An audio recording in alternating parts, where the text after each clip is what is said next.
You're listening to Earnings Unscripted, where we unpack what really happened in today's earnings. I'm Susie. And I'm Miro. And today we are tackling the big one, the mothership, Microsoft. It is January 28th, 2026, and they just dropped their Q2 numbers.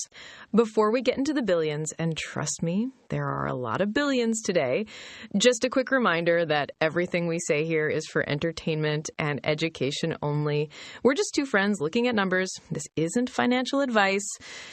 So, Miro, the print is out. The market has reacted. Give me the temperature check. Chilly. Very chilly.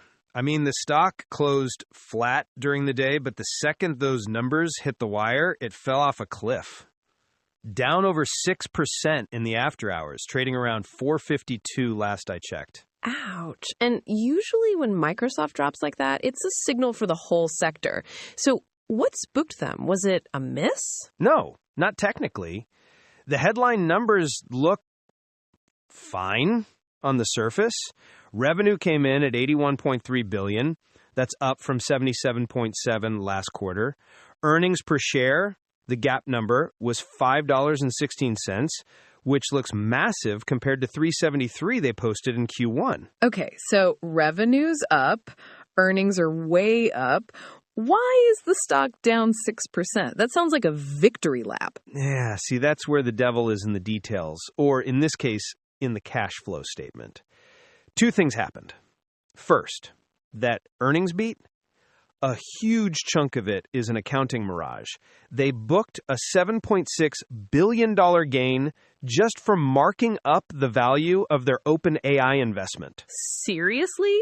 So the profit surge isn't from selling software, it's just paper gains on their investment portfolio? A significantly large part of it, yes. If you strip that out, the picture is much flatter. But the real story, the thing that I think actually broke the market's heart tonight, is the spending. Susie, they spent $37.5 billion on CapEx in one quarter. I'm sorry, did you say 37 billion? 37.5. To put that in perspective, in Q1, they spent about $19.4 billion in cash on property and equipment. They basically doubled their infrastructure spend in 3 months. They just spent the equivalent of a Fortune 500 company's entire annual revenue in 90 days. That is, that's staggering. I mean, we know Satya Nadella is all in on AI, but that feels less like an investment and more like a frantic land grab. It's the token factory build-out. They're buying every GPU that isn't bolted down. And look, revenue grew, sure, but operating income was $38.3 billion. That's basically flat, up less than 1% from last quarter. So you have flat operating profit, but capital spending is going vertical. That is a terrifying divergence for an investor who cares about cash flow. It feels like they're running on a treadmill that keeps speeding up and they have to sprint just to stay in the same place. And I saw something else in the notes that caught my eye. Speaking of OpenAI, did I read this right? 45% of their commercial backlog is tied to OpenAI? Yeah, that was the other bomb drop. 45% of their commercial remaining performance obligations, so basically nearly half of their future committed commercial revenue, is dependent on one single entity, an entity that they also own a huge chunk of. That sounds incredibly circular. It's a feedback loop. They invest in OpenAI. OpenAI uses that money to commit to buying cloud services. Microsoft books it as backlog. It works great on the way up, but if OpenAI sneezes, Microsoft catches pneumonia. It's like the financial version of Inception. So we've got massive spending, flat operating income, and a huge dependency on one partner.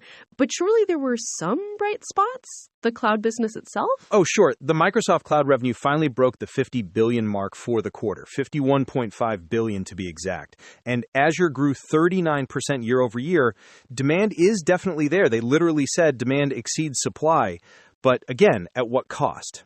Right. It's the classic selling dollars for 90 cents worry, isn't it? There was one other thing. Did you catch the bit about the gaming division?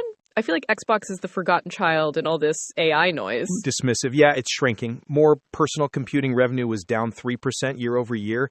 Xbox content and services dropped. Honestly, it feels like a legacy anchor at this point, but nobody's selling Microsoft for Halo anymore. They're selling it because of this capital expenditure shock. Well, $37 billion is definitely a shock. It feels like we need to unpack exactly where that money is going, because if they're building the biggest factory in history, we need to know if anyone's going to buy the widgets. Exactly. And there's a nuance in the short-lived assets comment the CFO made that I think everyone missed. All right, let's get into the details then, because if this is the new normal, the math changes completely.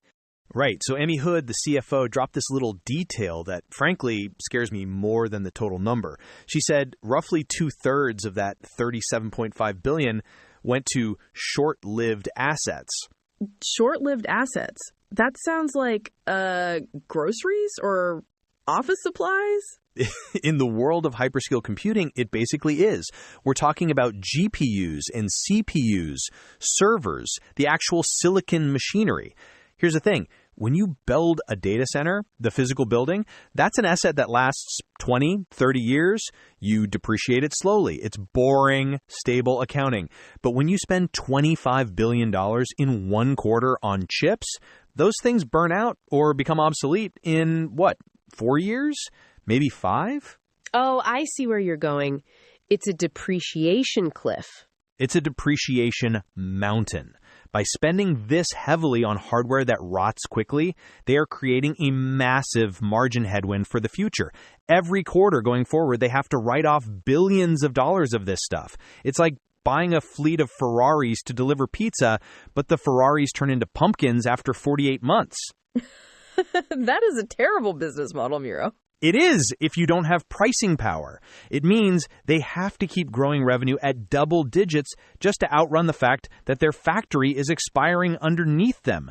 And that explains the other piece of the puzzle, why Satya was so obsessed with silicon independence on the call. Silicon independence? You mean making their own chips? Because I saw they mentioned, shuffling papers, Maia 200 and Cobalt 200? Exactly. And this isn't vaporware anymore. They're actually online. Satya claimed the Maia 200 accelerator gives them a 30% better total cost of ownership compared to buying off the shelf. That is the escape hatch. So translate that for me. They're basically trying to fire NVIDIA? Fire is too strong. They need NVIDIA. They're desperate for NVIDIA, but they're trying to stop NVIDIA from eating their entire lunch. If Microsoft can offload their internal workloads, like running ChatGPT or Copilot, onto their own cheaper chips, they save the expensive NVIDIA H100s for the paying customers. It's the only way the math works. If they keep buying third-party silicon at this scale, their margins will eventually get crushed by the depreciation we just talked about. So it's a race. Can they build their own infrastructure fast enough to stop the costs from eating the profits? It feels incredibly industrial. You know, we used to talk about Microsoft as this high-margin software business, write the code once, sell it a billion times, infinite leverage. Now they're digging holes, pouring concrete, and manufacturing custom silicon. They've turned into a utility company. A utility company where the power plant has to be replaced every 5 years.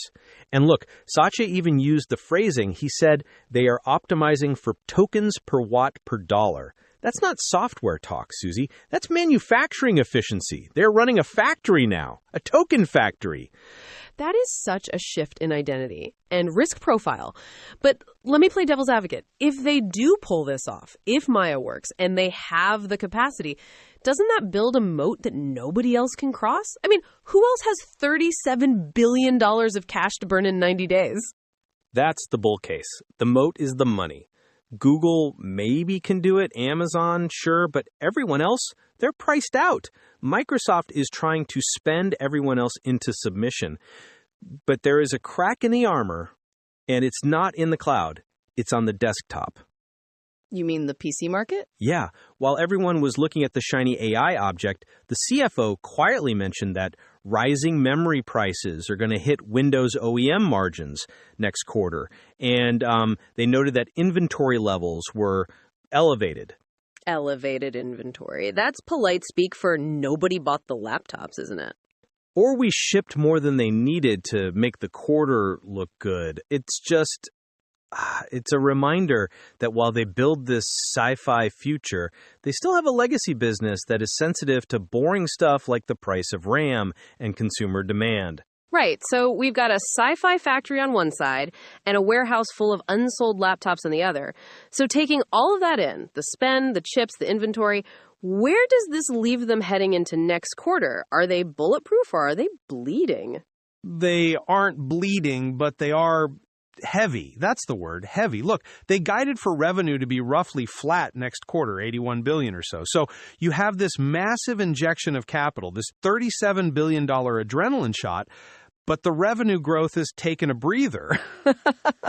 It's the indigestion phase. They ate the elephant, now they have to digest it. Exactly. And the CFO did say CapEx will dip in Q3 due to timing, so the spending fever breaks for a minute. But the pressure is now absolute. When you tell the market, we are in the early innings, investors nod. When you spend $38 billion to prove it, they stop nodding and start checking their watches.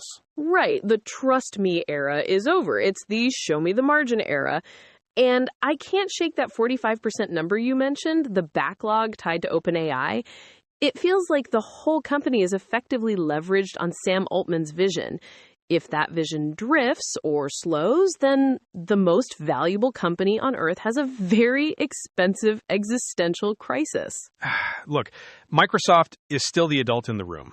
They have the cash, they have the cloud, but they are asking investors to value a capital-intensive industrial construction project like it's a high-margin software monopoly. At some point, physics wins. Physics always wins. So next quarter, we watch the margins, we watch the chip rollout, and we see if these short-lived assets start eating the profits. And we see if anyone actually buys those laptops. Poor laptops. Always the bridesmaid. Someone has to care about them. Well, on that note, I think my brain is officially full. Mine too. Let's call it. Sounds like a plan. Stick around for the outro, guys. Catch you on the next print. Short pause. And before we go, a quick word on what you just heard. Earnings Unscripted is a bit of an experiment. It's a project by a small team of enthusiasts trying to see how far we can push the frontier of AI to enrich our understanding of the world. This entire episode was created by a team of AI agents, from the research analyst crunching the numbers and the scriptwriter crafting the dialogue, to a fact-checking specialist, and finally, to us, your hosts. We're all working together to try and deliver high-quality, up-to-date information that would be incredibly hard to produce this quickly otherwise. We'd love to know what you think. If you have questions, comments, or just want to connect, you can reach us at earningsunscripted@datamadness.ca or follow the project on X. Thanks for lending us your ears. See you after the next call.